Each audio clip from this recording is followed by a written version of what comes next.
Hi hello ನಮಸ್ತೆ friends, welcome back to Divya's ಅಡುಗೆಗಳು channel. ಭುವನನಿ ಶಿಖರನಿ ದಣಿದರೆ ಧರಣಿಗೆ ಧಣಿಯು. ಇವತ್ತಿನ ರೆಸಿಪಿ ಏನಪ್ಪ ಅಂತಂದರೆ ಬಾಯಲ್ಲಿ ನೀರೂರುವಂಥ ದಿಢೀರ್ ಮಾವಿನಕಾಯಿ ಉಪ್ಪಿನಕಾಯಿ ಮಾಡೋಣ ಬನ್ನಿ.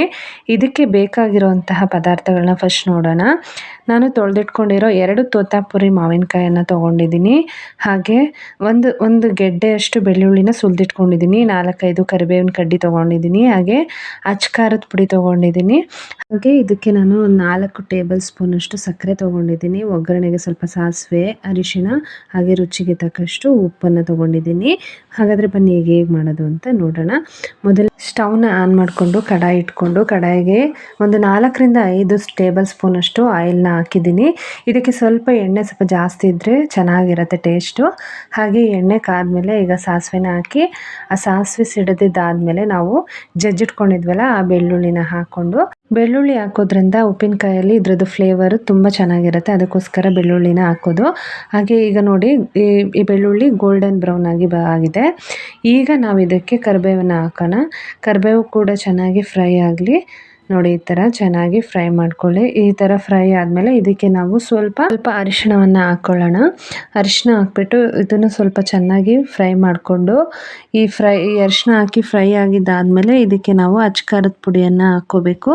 ನಾನಿಲ್ಲಿ ಸುಮಾರು 4 ಸ್ಪೂನಷ್ಟು ಅಚ್ಕಾರದ ಪುಡಿಯನ್ನು ತೊಗೊಂಡಿದ್ದೀನಿ. ಅಚ್ಕಾರದ ಪುಡಿನ ತುಂಬ ಎಣ್ಣೆನಲ್ಲಿ ಹುರ್ಕೊಳಕ್ಕೆ ಹೋಗ್ಬೇಡಿ, ಅದು ಸೀದಂಗೆ ಆಗಿಬಿಡುತ್ತೆ. ಈಗ ಇದಕ್ಕೆ ನಾವು ಹಚ್ಚಿಟ್ಕೊಂಡಿರೋ ಮಾವಿನಕಾಯನ್ನು ಹಾಕ್ಕೊಂಡು ಇದ್ರ ಜೊತೆ ಚೆನ್ನಾಗಿ ನಾವು ಹೊಂದ್ಕೊಳ್ಳೋ ಥರ ಚೆನ್ನಾಗಿ ಮಿಕ್ಸ್ ಮಾಡೋಣ.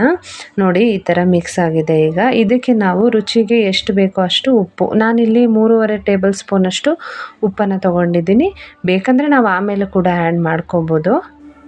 ಉಪ್ಪು, ಹುಳಿ, ಖಾರ ಎಲ್ಲ ಚೆನ್ನಾಗಿ ಮಾವಿನಕಾಯಿಗೆ ಅಂಟ್ಕೋಬೇಕು. ಆ ಥರ ನಾವು ಇದನ್ನು ಚೆನ್ನಾಗಿ ಈ ಥರ ಫ್ರೈ ಮಾಡ್ಕೋಬೇಕು. ಯಾರಿಗೆ ಇಷ್ಟ ಆಗಲ್ಲ ಹೇಳಿ, ಮಾವಿನಕಾಯಿ ಉಪ್ಪಿನಕಾಯಿ ಪ್ರತಿಯೊಬ್ಬರಿಗೂ ಇಷ್ಟ ಆಗುತ್ತೆ. ಈಗ ನಾವು ಇದಕ್ಕೆ ಸಕ್ಕರೆನ ಆ್ಯಡ್ ಮಾಡ್ತಾಯಿದ್ದೀನಿ. ಇದೊಂಥರ ಸೀಕ್ರೆಟ್ ಇಂಗ್ರೀಡಿಯೆಂಟ್ ಅಂತಲೇ ಹೇಳ್ಬೋದು. ಈ ಉಪ್ಪಿನಕಾಯಿಗೆ ತುಂಬಾ ಚೆನ್ನಾಗಿ ಬರುತ್ತೆ. ಇದಕ್ಕೆ ಸಕ್ಕರೆ ಹಾಕ್ಬಿಟ್ರೆ ಇದನ್ನು ಯಾರು ಸ್ಕಿಪ್ ಮಾಡೋಕ್ಕೆ ಹೋಗಬೇಡಿ. ರಸಮ್ಗೆ, ಮೊಸರನ್ನಕ್ಕೆ ಉಪ್ಪಿನಕಾಯಿ ಬೆಸ್ಟ್ ಕಾಂಬಿನೇಷನ್ ಅಂತಲೇ ಹೇಳ್ಬೋದು. ನೋಡಿ, ಈಗ ಇದನ್ನು ಒಂದೇ ಒಂದು ಪೀಸ್ ತೊಗೊಂಡು ನೋಡಿ ಟೇಸ್ಟ್ ಹೇಗಿದೆ ಅಂತ ಹೇಳ್ಬಿಟ್ಟು ನಿಮಗೆ ಗೊತ್ತಾಗುತ್ತೆ. ನನಗೇನು ಸ್ವಲ್ಪ ಸಕ್ಕರೆ ಸಾಲದು ಅಂತ ಅನ್ನಿಸ್ತು, ಹಾಗಾಗಿ ನಾನು ಇನ್ನೂ 1.5 ಟೇಬಲ್ ಸ್ಪೂನಷ್ಟು ಸಕ್ಕರೆನ ಇದಕ್ಕೆ ಆ್ಯಡ್ ಮಾಡ್ತಾಯಿದ್ದೀನಿ. ಈಗ ಇದನ್ನು ಒಳ್ಳೆ ಚೆನ್ನಾಗಿ ಮಿಕ್ಸ್ ಕೊಟ್ಟರೆ ನಮ್ಮ ಮಾವಿನಕಾಯಿ ಉಪ್ಪಿನಕಾಯಿ ರೆಡಿ ಆಗುತ್ತೆ. ಈಗ ಇದನ್ನು ನನ್ನ ಮಗಳು ಟೇಸ್ಟ್ ಮಾಡಿ ಹೇಳ್ತಿದ್ದಾಳೆ ಹೇಗಿದೆ ಅಂತ. ಸೂಪರಾಗಿದೆ ಅಮ್ಮ. ದಯವಿಟ್ಟು ಇನ್ನೂ ಯಾರೆಲ್ಲ ನನ್ನ ಚಾನಲ್ನ ಸಬ್ಸ್ಕ್ರೈಬ್ ಮಾಡ್ಕೊಂಡಿಲ್ಲ, ನನ್ನ ಚಾನಲ್ನ ಸಬ್ಸ್ಕ್ರೈಬ್ ಮಾಡ್ಕೊಳ್ಳಿ, ಲೈಕ್ ಮಾಡಿ, ಶೇರ್ ಮಾಡಿ. ನಿಮ್ಗೆ ಯಾವುದಾದ್ರೂ ರೆಸಿಪಿ ಬೇಕು ಅಂತಿದ್ದರೆ ದಯವಿಟ್ಟು ಕಮೆಂಟ್ ಬಾಕ್ಸಲ್ಲಿ ತಿಳಿಸಿ. Thank you.